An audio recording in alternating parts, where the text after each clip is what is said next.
नमस्कार. आजच्या व्हिडिओमध्ये मी तुम्हाला नवरात्री येण्याआधी घरामध्ये घटस्थापना करण्यापूर्वी घरातील स्त्रियांनी कोणकोणती कामे करायची आहे हे सांगणार आहे. पण त्याआधी तुम्ही चॅनलवरती नवीन असाल तर चॅनलला लाईक करा आणि सबस्क्राईब देखील करा. कमेंटमध्ये श्री स्वामी समर्थ किंवा ओम महालक्ष्मी नमः लिहायला विसरू नका. नवरात्रीचा पहिलाच दिवस म्हणजे घटस्थापना आणि या घटस्थापनेच्या दिवशी अनेक जणांच्या घरी घट बसवले जातात. प्रत्येक जण आपापल्या कुळाचाराप्रमाणे परंपरेनुसार घरामध्ये घटस्थापना करतात. यावर्षी गुरुवारी 3 ऑक्टोबरला नवरात्रीला सुरुवात होणार आहे. तर नवरात्रीच्या 9 दिवसात दुर्गादेवीच्या 9 रूपांची पूजा केली जाते. तर नवरात्री येण्याआधी घरामध्ये घटस्थापना करण्यापूर्वी घरातील स्त्रियांनी कोणकोणती कामे करायची आहेत, त्याबरोबरच घरातील अशा काही वस्तू आहेत की ज्या आपल्याला नवरात्री येण्याआधी घराबाहेर काढून टाकायच्या आहेत. नवरात्री येण्याआधी जर आपण अशी काही कामे केली तर आपल्या घरातील सर्व नकारात्मक ऊर्जा संपेल, आपल्या घरामध्ये वातावरण चांगले राहील आणि देवी आई नक्कीच आपल्यावरती प्रसन्न होईल. आपल्याला भरभरून आशीर्वाद देईल. तर त्या कोणत्या गोष्टी करायच्या आहेत हे आपण पाहूया. तर येत्या 3 तारखेपासून नवरात्री सुरू होत आहे. नवरात्रीचा सण अगदी काही दिवसांवर येऊन थांबलेला आहे. त्यामुळे आपल्याकडे फक्त थोडेच दिवस शिल्लक राहिलेले आहेत. त्यामुळे सर्वात पहिली आणि महत्त्वाची गोष्ट करायची आहे ती म्हणजे संपूर्ण घराची साफसफाई. लक्षात ठेवा, नवरात्री येण्याआधी आपल्या घरात बसण्यापूर्वी आपल्याला संपूर्ण घराची साफसफाई करायची आहे. मग ते किचन असो, बेडरूम असो, हॉल असो किंवा आपल्या घराचा कोणताही पॅसेज असो. मग ती साफसफाई स्त्रियांनीच करावी असं काही नाही. घरातील सर्वजण मिळून घराची साफसफाई करू शकता. घर हे आपल्या सगळ्यांचं असतं, त्यामुळे सर्वजण मिळून पण साफसफाई करू शकता. गावाकडे किंवा अजूनही काही भागांमध्ये घटस्थापना होण्यापूर्वी किंवा नवरात्री येण्याआधी 15-20 दिवस अगोदरपासून साफसफाई करायला सुरुवात करतात. भांडे वगैरे किचनमधले घासायला सुरुवात करतात. याला दसरा काढणं असं पण म्हणतात. कसं आहे, आपलं घर छोटं असेल किंवा मोठं असेल, परंतु एकाच दिवशी सगळं घासून पुसून स्वच्छ करणं एखाद्याला जमत नाही किंवा जर घर मोठं असेल तर खूप लोड होतो. त्यामुळे तुम्ही 15 दिवस अगोदरपासून रोज थोडं-थोडं करायला सुरुवात केली तरीही नवरात्री येण्यापूर्वी सगळं काही स्वच्छ होऊन जातं. त्यामुळे आपल्याला सर्वात पहिली गोष्ट करायची आहे ती म्हणजे आपल्या संपूर्ण घरातील जे काही जाळं-जळमट असेल ते आधी आपल्याला काढून घ्यायचं आहे. कारण जिथे जाळं-जळमट असेल तिथे माता लक्ष्मी कधीही वास करत नाही. तिथे अलक्ष्मी असते. त्यामुळे आपल्याला सगळ्यात आधी जाळं-जळमट ज्या काही खिडक्या आहेत त्या सगळ्या साफ करून घ्यायच्या आहेत. धुवून काढायच्या आहेत. कारण नवरात्रीचे हे 9 दिवस खूप पवित्र, शुद्ध आणि सात्विक असतात.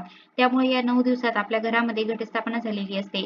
देवी सूक्ष्म स्वरूपात का होईना आपल्या घरात वास करत असते. कुलदेवीचा वास आपल्या घरामध्ये असतो आणि तिने भरभरून आशीर्वाद द्यावा यासाठी आपण हे सर्व काही करायचं आहे. आपल्या संपूर्ण घरातील ज्या वस्तू आपल्याला धुणं शक्य आहे, त्या वस्तू आपण नवरात्री येण्याआधी धुवून काढायच्या आहेत. त्यामध्ये तुमचे कपडे, बेडशीट, खिडक्यांचे पडदे, अंथरूण, पांघरूण अशा वस्तू आपण नवरात्री येण्याआधी सर्व धुवून काढायच्या असतात. कारण यामध्ये का होईना थोड्या प्रमाणामध्ये धूळ किंवा माती असते. त्यामुळे एक प्रकारची नकारात्मक ऊर्जा त्यामध्ये असते. काही जण घराला रंग पण देतात. घराची सगळी साफसफाई करतात आणि जेवढी जास्त साफसफाई कराल तेवढी आपल्यासाठी चांगलं असतं. कारण नवरात्री येण्याआधी आपल्याला हे करणं गरजेचं आहे. ज्या वस्तू तुम्हाला धुणं शक्य आहे त्या तुम्ही धुवू शकता. त्यानंतर ज्या वस्तू धुणं शक्य नाही, उशा किंवा गादी असेल तर त्या मोठ्या वस्तू असतात आणि त्या आपण धुवू शकत नाही तर त्या आपण उन्हाला लावू शकतो. तसेच खिडक्या, दरवाजे, टेबल किंवा आपल्या घरामध्ये फर्निचर केलेलं असेल, ज्या पुसण्यासारख्या गोष्टी आहेत त्या आपण स्वच्छ पुसून घेऊ शकतो.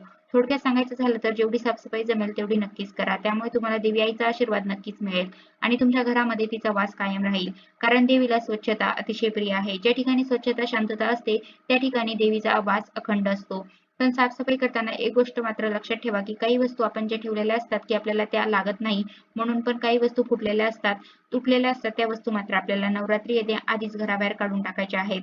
मग त्या देवघरातील मूर्ती असो, फोटो फ्रेम असो किंवा इतर देवाचं कोणतंही साहित्य, वस्त्र फाटलेलं असेल किंवा देवाचं कोणतंही साहित्य तुटलं फुटलेलं असेल, त्याबरोबरच किचनमधली भांडी काही फुटलेली असतील, तुटलेली असतील, चिरा पडलेला असतील किंवा हॉलमध्ये जे काही तुटकं-फुटकं सामान असेल ते आपल्याला नवरात्री येण्याआधी साफसफाई करतानाच घराबाहेर काढून टाकायचं आहे.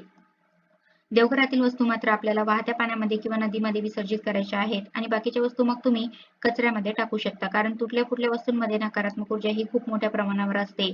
खूप वाईट ऊर्जा त्यामध्ये असते आणि त्यातून आपल्या घरामधील वातावरण पण नकारात्मक होऊन जातं. त्यामुळे मग घरामध्ये सारखे वादविवाद, भांडण-तंटा, कोणालाही अपशब्द बोलणे अशा काही गोष्टी घडून जातात. त्यामुळे साफसफाई करताना नको असलेली रद्दी किंवा नको असलेले कपडे, वापरत नसलेले कपडे, त्याबरोबरच तुटके-फुटके कप, बरण्या सगळं काही आपल्याला काढून टाकायचं आहे. त्याबरोबरच चपला हा पण तेवढाच महत्त्वाचा भाग आहे. चपलांमध्ये बरीच दरिद्री असते. त्यामुळे खूप जास्त प्रमाणामध्ये घरात चपला साठवून ठेवू नका. जेवढ्या लागणार आहेत किंवा जेवढ्या तुम्ही वापरताय तेवढ्याच ठेवा. बाकीच्या असतील तर कोणाला देऊन टाका किंवा तुम्ही खराब झाल्या असतील तर टाकून पण देऊ शकता. अशा पद्धतीने संपूर्ण घराची साफसफाई करून नको असलेल्या वस्तू मात्र आवर्जून काढून टाका आणि किती साफसफाई केली तरी नवरात्रीच्या दिवशी घटस्थापना करण्यापूर्वी किंवा एक दिवस अगोदर आपल्याला आपल्या संपूर्ण घरामध्ये गंगाजल किंवा गोमूत्र शिंपडायला विसरू नका. आपण सर्वजण गोमूत्र ही किती पवित्र समजतो. जरी काही कारणास्तव तुम्हाला सगळी साफसफाई करणं जमलं नसेल तर तुम्ही गोमूत्र मात्र अवश्य शिंपडा. त्यामुळे तुमचं घर सगळं पवित्र होऊन जातं. कारण देवीला स्वच्छता अतिशय प्रिय आहे. जर आपलं घर असं पवित्र असलं तर देवी सुद्धा आपल्यावरती नक्कीच प्रसन्न होईल. कारण या 9 दिवसात दुर्गा देवीच्या 9 रूपांची पूजा केली जाते. या दिवसांमध्ये आपण आपल्या घरात घटस्थापना करत असतो आणि हे घट आपण आपल्या कुलदेवाचे बसवत असतो. त्यामुळे या दिवसात आपण आपल्या कुलदेवीची सेवा करत असतो आणि विशेष करून सांगायचं झालं तर तुम्ही कोणतेही किती देवधर्म करा पण आपल्या कुलदेवीची सेवा मात्र करायला विसरू नका. कारण कुलदेवीची सेवा केली तर आपला कुळाचार हा कायम होत राहील. आपल्याला कधीच कशाची कमी पडणार नाही. देवीच्या आशीर्वादाने सर्व काही मंगलमयच होईल. पण त्यापूर्वी आपण नवरात्री येण्याआधी आपलं संपूर्ण घर स्वच्छ करायचं आहे. जर आपल्या घरात नकारात्मक ऊर्जा असेल किंवा अस्वच्छता असेल तर देव कधीही प्रसन्न होत नाही. घरामध्ये नको असलेल्या वस्तू ठेवल्या तर त्यामधून वास्तुदोष निर्माण होतो, नकारात्मक ऊर्जा निर्माण होते आणि त्यामुळे घरामध्ये कटकटी, भांडण, वादविवाद अशा गोष्टी होत राहतात. त्यामुळे घटस्थापना होण्यापूर्वी आपण या सगळ्या गोष्टी बाहेर काढून टाकायच्या. त्यामुळे आपल्या घरामध्ये सकारात्मक वातावरण तयार होईल.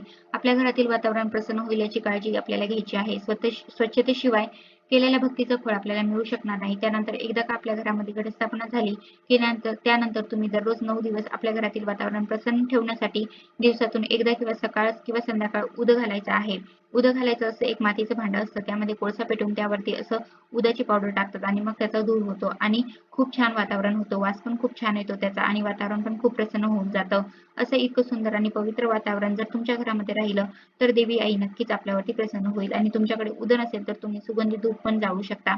त्यानंतर दुसरी महत्त्वाची गोष्ट सांगायची राहिली नवरात्री येण्याआधी एक दिवस अगोदर आपल्याला आपल्या देवघरातील देव पण उजळून घ्यायचे आहेत. मग ते तुम्ही पंचामृताने उजळू शकता किंवा तुम्ही कोणती पावडर वापरत असाल तर त्याने पण तुम्ही देव उजळू शकता. मात्र आपल्याला देव आधी स्वच्छ करायचे आहे. आपल्याला घटस्थापना करायची आहे म्हणून आपण एकदा का किचनमध्ये स्वच्छता करायला सुरुवात केली की तेव्हापासून आपल्याला पुढे 9 दिवस दसरा होईपर्यंत मांसाहार हा पूर्णपणे बंद करायचा आहे. एवढ्या दिवस आपण आपल्या फ्रीजमध्ये पण बरं शिल्लक राहिलेलं अन्न ठेवलेलं असतं. त्यामध्ये मांसाहार असेल, अंडी असतील किंवा असं काही पदार्थ असतील तामसिक गोष्टी तर त्यासाठी आपण आपला फ्रीज पण साफ करायचा आहे. संपूर्ण घराची साफसफाई म्हटल्यानंतर त्यामध्ये सगळंच आलं. मग एकदा का फ्रीज, गॅस ओटा त्याबरोबरच गॅस किंवा संपूर्ण किचनची साफसफाई झाल्यानंतर आपल्याला मांसाहार हा पूर्णपणे बंद करायचा आहे. देवीला शुद्धता, सात्विकता अतिशय प्रिय आहे. त्यामुळे या नवरात्रीच्या 9 दिवसांमध्ये आपल्या मनातही विचार येऊ नयेत मांसाहार खाण्याबद्दल किंवा करण्याबद्दल. त्याबरोबरच आपल्या घरामधील जे काही दरवाजे असतील ते आपण उघडझाप करताना बऱ्याच वेळा त्यातून आवाज येतो. त्याच्या बिजगिरीमधून आवाज येत असतो आणि दरवाजा उघडझाप करताना तसा आवाज येणंही चांगलं मानलं जात नाही. त्यामुळे आपल्याला काय करायचं आहे नवरात्री येण्याआधीच त्या दरवाजाच्या बिजगिरीमध्ये तेल सोडायचं आहे. त्यामुळे दरवाजांमधून आवाज येणार नाही आणि असा आवाज आला तर त्यातून सुद्धा एक निगेटिव्हिटी तयार होते. एक नकारात्मक ऊर्जा तयार होते. तो आवाज येणं चांगलं नसतं असं म्हणतात. त्यामुळे नवरात्री येण्याआधी आपल्याला सर्व दरवाजांना ऑइल पण करून घ्यायचं आहे. तर हे सगळं झालं साफसफाईबद्दल. त्याबरोबरच काय कामे करायची त्याबद्दल. त्यानंतर पुढची सर्वात महत्त्वाची गोष्ट म्हणजे नवरात्रीचा सण आहे. आपल्यासारख्या स्त्रियांना बरीच घरामध्ये कामं असतात. आपल्या घरामध्ये घटस्थापना झालेली असते. त्यामुळे घटाला रोजचं माळ पाणी करणं असेल किंवा घरामध्ये फराळाचे पदार्थ बनवायचे असतात. कारण नवरात्रीमध्ये कोणा एकाचा तरी उपवास 9 दिवसांचा हा नक्की असतो. अखंड दिव्यामध्ये तेल घालायचं असतं, तूप घालायचं असतं. अशी बरीच कामे छोटी-छोटी असतात आणि त्यातून हा 9 दिवसांचा उपवास म्हणजे डबलचं काम. कारण घरातील एखाद दुसरी व्यक्ती ही 9 दिवसाचं व्रत करत असते आणि बाकीच्यांना जेवण हे वेगळंच बनवावं लागतं आणि ज्यांचा उपवास आहे त्यांनाही वेगळंच बनवावं लागतं. काही जण करत असेल फळांवरती किंवा दुधांवरती पण शक्यतो शरीराला त्रास करून असा काही उपवास नाही केलेलंच बरं. तर ज्यांना फराळाचे पदार्थ करायचे असतात त्यामध्ये बराच कंटाळा येऊन जातो. तर आपण स्त्रियांनी उपवासाच्या पदार्थामध्ये जर अशी बरीच काही तयारी करून ठेवली तर आपल्या ऐनवेळी गडबड होत नाही आणि बनवायचा कंटाळा पण येत नाही. तर उपवासाच्या पदार्थांमध्ये जास्त लागणारा पदार्थ म्हणजे शेंगदाणे.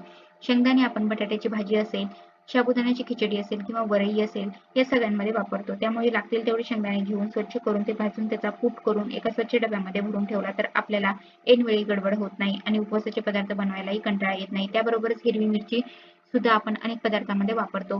तर 9 दिवसांचा उपवास असतो नवरात्रीचा. त्यामुळे तुम्ही हिरव्या मिरचीची पेस्ट करून जर फ्रीजमध्ये ठेवली तर ती आपल्याला ऐनवेळी पटकन वापरता येते. त्यामुळे पदार्थ पण लवकर बनतो. त्याबरोबरच काही फळं पण तुम्ही आणून ठेवू शकता किंवा शेंगदाण्याचे लाडू जर तुम्हाला आवडत असतील तर शेंगदाणा लाडू पण तुम्ही बनवून ठेवू शकता. अशी काही फराळाच्या पदार्थांसाठी आपल्याला जी काही पूर्वतयारी करता येईल तेवढी जर आपण करून ठेवली तर आपल्याला 2-2 प्रकारचं जेवण बनवायचं असतं.